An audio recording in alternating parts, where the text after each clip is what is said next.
The Galactic Senate had one rule above all others. Not a written rule, not an enforced one, just a rule that every civilization learned eventually, through observation or through painful experience, the way children learn not to touch fire. You do not invite humanity to the table. Not because they were dangerous, though they were. Not because they were unpredictable, though they were that too. But because of what happened every single time humans sat down in a room with a problem that needed solving. They solved it. Not elegantly, not quietly, not in ways that made sense to anyone watching, but completely and permanently, and in ways that somehow left everyone else feeling like they had been thinking about the problem wrong from the very beginning. Senator of the Collective had ignored this rule. He was about to find out why it existed. The crisis had begun 14 months ago. A star in the outer reach, designation HR 7734, had begun behaving in ways that stellar physics said were impossible. It was not going supernova. It was not collapsing. It was doing something that had no name yet because nothing in recorded galactic history had ever done it before. It was expanding, slowly, precisely, in a perfect geometric pattern that could not be natural because nature did not do geometry. And it was expanding toward the 12 inhabited systems of the outer reach. Combined population, 47 billion souls. The Galactic Senate had been debating for 14 months. They had committees, subcommittees, working groups, advisory panels. They had produced 11,000 pages of analysis, 417 competing proposals, and 0 solutions. The star continued expanding, slowly, precisely, geometrically. Had watched the debates with increasing desperation. He represented 3 of the 12 outer reach systems. He had constituents. He had children who had sent him messages asking if they were going to be okay. He had run out of patience for committees. So he had done the unthinkable. He had contacted Earth. Doctor arrived at the Senate station alone. No delegation, no assistants, no security detail. Just a small woman in her 50s with close cropped hair, a worn leather bag over her shoulder, and the focused expression of someone who had already been thinking about this problem for the entire journey and had not finished yet. She was Earth's leading astrophysicist. She had learned during his research, spent 12 years working in conflict zones before her academic career, written the definitive paper on extinction-level event preparation, and once talked a rogue AI out of a recursive logic loop by explaining the concept of jazz improvisation to it. He had not been sure what to make of that last one. She shook his hand when they met, a human gesture, firm, brief, like she was already moving on to the next thing. "Show me everything," she said. No pleasantries, no diplomatic preamble. He showed her everything.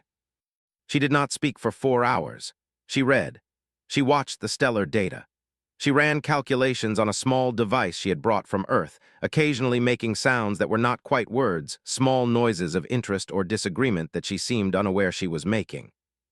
At hour 4, she looked up. "Who decided this was natural?" she asked. Blinked the initial assessment teams. "Who specifically?" He pulled up the records. 3 separate science teams from 3 different civilizations. All had concluded within their first week of observation that while the expansion pattern was unusual, it was within the theoretical range of natural stellar behavior under certain exotic conditions. Looked at him with an expression he could not quite read. "It's not natural," she said. The room went very quiet. "The geometric precision alone rules out natural causation," she continued.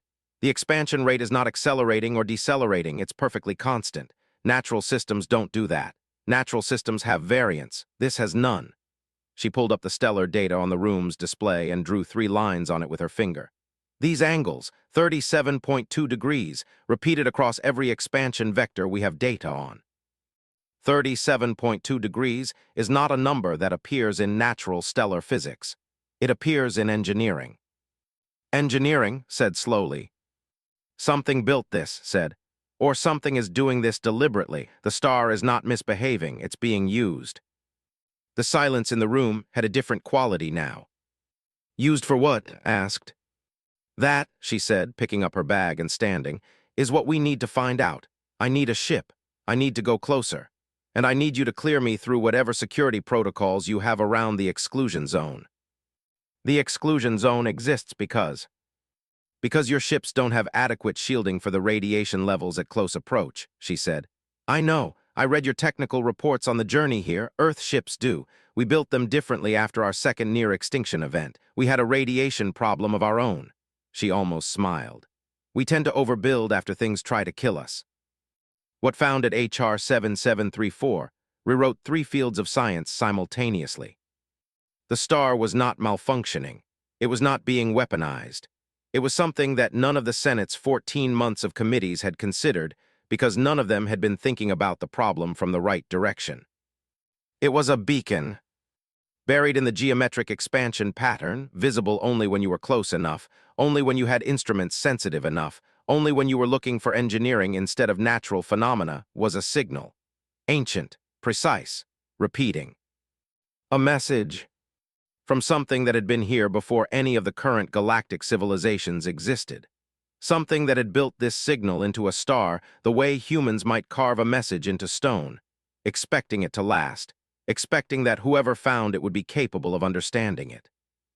The message, when decoded it over 72 sleepless hours aboard the research vessel, was not a threat. It was not a warning. It was not a declaration of war. It was instructions. Specifically, instructions for how to stabilize the star, how to stop the expansion, how to preserve the 47 billion lives in the outer reach systems. The instructions were written in mathematics, pure mathematics, the kind that did not require a shared language because mathematics was the same everywhere. They were also extraordinarily complex. Read them 3 times. Then she sat back in her chair and laughed, a short, tired, genuine laugh that startled the 2 crew members who had stayed awake with her. What is it? One of them asked. Whoever built this, she said, had a sense of humor or a test. I can't decide which. She turned back to the display. These instructions, they're not difficult because the solution is complex. They're difficult because you have to understand why each step works, not just what the step is. You can't follow them blindly. You have to actually comprehend them. She paused. It's a filter, she said quietly. Whoever built this wasn't just leaving instructions. They were leaving instructions that only a civilization at a certain level of understanding could use. She looked at the data for a long moment. They were waiting to see who was ready. She calmed. I know how to stop it, she said. But I need 12 of your best scientists from 12 different civilizations, not the most senior, the most curious. There's a difference, and I need them here in 72 hours. Stared at her through the comm screen. You decoded it. Most of it, she said. The last section I want other eyes on, not because I can't do it, because whoever built this wanted it done together. That's part of the test. She tilted her head. I think they wanted to see if we could cooperate, if we could put aside the committees and the politics and the 14 months of arguing and actually work together on something that mattered. Was quiet for a moment. Can we? He asked. Looked back at the star on her display. Ancient light, ancient message, ancient test from something that had been gone for longer than any current civilization had existed, something that had built a question into a star and waited to see who would be brave enough, curious enough, humble enough to find the answer. Ask me again in 72 hours, she said. It took 61. 12 scientists, 12 civilizations. One human woman who slept 4 hours in 3 days and spent the rest of the time asking questions, challenging assumptions, and refusing to accept any answer that could not be explained from first principles. When the last calculation was complete and the stabilization sequence was transmitted to the array of satellites they had positioned around HR 7734, the star's expansion slowed, stopped, reversed, gently, precisely, geometrically, back to its natural state. 47 billion people in 12 systems went asleep that night not knowing how close it had been. In the Senate chamber, when the confirmation came through, there was a long silence. Then someone started applauding, then everyone did. Stood at the back of the chamber and watched and thought about the rule, the unwritten one, the one every civilization learned eventually. You do not invite humanity to the table. He finally understood it now, not because humans were dangerous, not because they were unpredictable. Because once you invited them, once you showed them a problem that mattered, they did not stop until it was solved. They did not do committees. They did not do 14 months of analysis and zero action. They did 61 hours and a solution. And somehow, without anyone quite noticing how it happened, they made everyone around them better in the process. Thought he might need to rewrite the rule. Not you do not invite humanity to the table. More like when everything else has failed and time is running out and 47 billion lives are on the line. You invite humanity first.